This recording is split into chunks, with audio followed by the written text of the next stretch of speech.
বিয়ের পর সকাল ৬টার পর ঘুম থেকে ওঠা আমার জন্য কেমন জানি হারাম হয়ে গেছে। কোনোদিন যদি একটু দেরি করে ঘুম থেকে উঠতে পারি তাহলে কুকুরের মুখের দিকেও তাকানো যায়, কিন্তু শ্বশুর শাশুড়ির মুখের দিকে তাকানো যায় না। আজকেও তেমনি একটু দেরি করে ঘুম থেকে ওঠার পর দেখি এখনো তারা দুজন শুয়ে আছে, অথচ একজন আরেকজনকে বলতেছে উঠছেনি উঠছেনি। আসলে এই কষ্টগুলো বোঝানোর মতো ভাষা আমার নেই।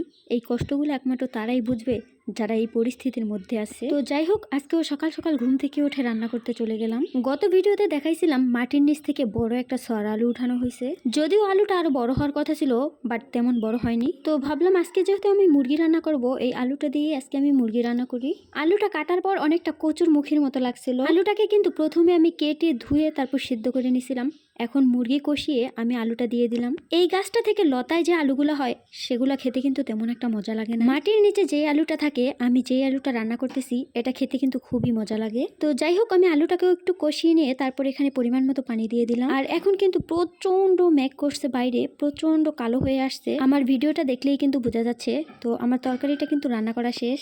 রান্নাটা প্রায় শেষের দিকে আমি একটু ভাজা জিরার গুঁড়া দিয়ে দিলাম। তারপর রান্না বান্না শেষ করে বাইরে যেহেতু প্রচন্ড বৃষ্টি, একটা ঘুম দিয়ে উঠি। আমার মেয়ে যেহেতু ছোট, যার কারণে রাত্রেবেলা ৩-৪ বার ঘুম থেকে উঠতে হয় এবং সকালবেলা ভোরে ঘুম থেকে উঠতে হয়, যার কারণে আমার সারাটা দিন চোখে ঘুম ঘুম থাকে। আর এভাবেই আমার যাচ্ছে দিনের পর দিন। আর আমার একটা খারাপ অভ্যাস আছে, যত ঘুমিয়ে আসুক না কেন রাত 10টা পর্যন্ত মোবাইল টিপতেই হবে। তো যাই হোক, সকালবেলা রান্নাবান্না শেষ করে ঘুম থেকে উঠে তারপর আমি আমার বাজার গুছিয়ে নিলাম। আমার হাজবেন্ড যেহেতু দেশে আসছিল, যার কারণে পুরো 1 মাসের বাজার করে দিয়ে গেছে। আর এখানে ছিল আমার মেয়েদের খাবার, সেগুলোকে আমি গুছিয়ে রাখছিলাম। তারপরেই তো বিকালের দিকে অনেক দিন পরে ঝালমুড়িওয়ালা আসছিল। ঝালমুড়ি আমার খুবই পছন্দের একটি খাবার, তো এটা আমি যেখানেই দেখি সেখানেই কিনে খাই। যেহেতু অনেক দিন পর আসছে, তো না খেলে তো একদমই হবে না। এই ঝালমুড়িওয়ালা আমার মেয়ের স্কুলে প্রতিদিন যায়। তো মেয়ে সেটাই বলছিল, আম্মু এই লোক না আমার স্কুলে যায়। লোকটা কিন্তু অনেক সুন্দর রসিকতা করে কথা বলে।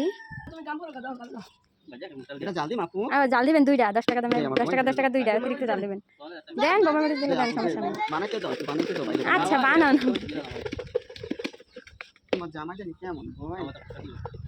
এই তো তার বলা কথাগুলো আমি একটু ভিডিও ক্লিপ নিলাম, বেশি নিলাম না, কারণ সে আবার মাইন্ড করতে পারে। তারপর ঝালমুড়ি কিনে বাসায় এসে খেয়ে পেলাম শুধু পাঙ্গাস মাছের গন্ধ। তারপর জানালা দিয়ে ডাক দিয়ে আমি তাকে বলছিলাম আপনার ঝালমুড়িতে পাঙ্গাস মাছের গন্ধ কয়। তারপর লোকটা তো বললো, না আপু না, এখানে কেউ পায়নি, তুমি কিভাবে পেলা পাঙ্গাস মাছের গন্ধ। ঠিক এভাবেই বলছিল, তার মতো ওভাবে বলতেও পারি না। তো যাই হোক, আজকের ভিডিওটি এই পর্যন্তই। কেমন লাগলো অবশ্যই কিন্তু কমেন্টে জানাবেন। ভালো থাকবেন সবাই। আল্লাহ হাফিজ, আসসালামু আলাইকুম।